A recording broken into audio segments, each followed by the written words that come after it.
हाँ students, class 10th में आप सभी के लिए आज 2025 में हिंदी का पेपर है, उसका सॉल्यूशन यानी एनालिसिस लेकर आया हूँ। देखते हैं किस प्रकार। ये जो पहला क्वेश्चन था, बादल की मृत्यु किसकी रचना है? ये आपकी राम कुमार वर्मा की है। ठीक, ये पहले पेज पर पहले ही क्वेश्चन था, इसके बाद मुझे पेज बदलना पड़ेगा। ये नेक्स्ट जो क्वेश्चन का पेज इस प्रकार है। हाँ, ये प्रश्न संख्या 2, किसी कहानीकार की कहानियां मानसरोवर नाम से 8 भागों में संकलित हैं। उस कहानीकार का नाम बताना था इसमें, या जयशंकर है या शिवपूजन या भगवती शरण। इसका जो आंसर है वो प्रेमचंद्र है। ठीक, और जो नेक्स्ट है 3 नंबर क्वेश्चन, शेखर एक जीवनी उपन्यास के लेखक, ये अज्ञे थे इसके। ठीक है, आप लोग मिला लीजिए सभी लोग अपना अपना पेपर उठा करके। अरे यायावर रहेगा याद की विधा है, ये यात्रा साहित्य है और हरिवंश राय बच्चन द्वारा लिखी आत्मकथा के 4 भागों में सम्मिलित नहीं। मेरी आत्मकहानी इसमें सम्मिलित नहीं है।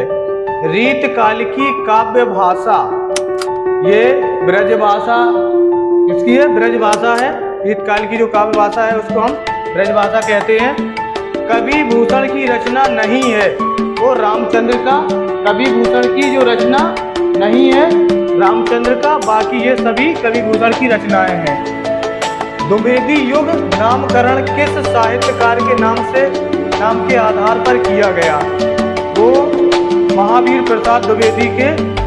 ठीक है, ये आप देख लो 9 नंबर। तार सप्तक के कवियों को अज्ञे ने क्या कहकर संबोधित किया था? क्या शब्द कह के? राहों के अन्वेषी। ठीक है, ये शब्द कह करके संबोधित किया गया था।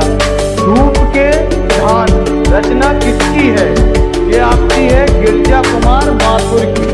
ये आपके यहाँ पे 10 क्वेश्चन कंप्लीट हो चुके। अब जो नेक्स्ट पेज है, 3 पेजों में बहुविकल्पीय संकलित किए गए थे। इस प्रकार तीसरा पेज आपका ये होगा। यहाँ से क्वेश्चन संख्या 11 के आगे है।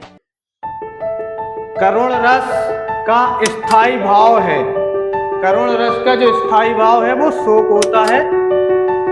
चमचमात चंचल नयन बिच घूंघट पट छीन, मानव सुर सरिता विमल जल द्रग उच्छ्रत जुग मीन।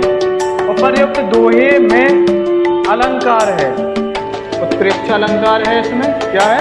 उत्प्रेक्ष अलंकार है। रोला छंद किस प्रकार का छंद है? सममात्रिक छंद है। रोला छंद कितने का है? सममात्रिक है, क्योंकि इसमें 24 मात्राएं होती है प्रत्येक चरण में। अध्यक्ष में प्रयुक्त उपसर्ग क्या है? अध्यक्ष जो शब्द है इसका जो उपसर्ग है वो क्या है? वो अधि है। ठीक है, जिस समास का पहला पद संख्यावाची हो और उससे समुदाय का बोध होता है उसे हम कहते हैं द्विगु समास। उसको हम कहते हैं द्विगु समास। खीर शब्द का तत्सम रूप है। खीर शब्द का तत्सम रूप है वो क्षीर है। ठीक है, खीर का क्या है? क्षीर है। तस्मे में विभक्ति और वचन बताना है, तो इसमें आपकी चतुर्थी विभक्ति है और एक वचन है। ये 18 नंबर क्वेश्चन में, जिस वाक्य से आश्चर्य दुख या सुख का बोध हो उस वाक्य को कहते हैं विस्मयादि बोधक वाक्य।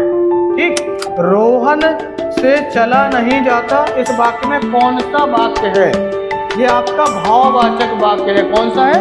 भाववाचक वाक्य है। और ये अंतिम प्रश्न है जो निम्नलिखित में अभिकारी शब्द है, तो ये आपका निकट है। इस प्रकार ये आपके बहुविकल्पीय 20 दिए गए थे और 20 का हम सॉल्यूशन लेकर आए।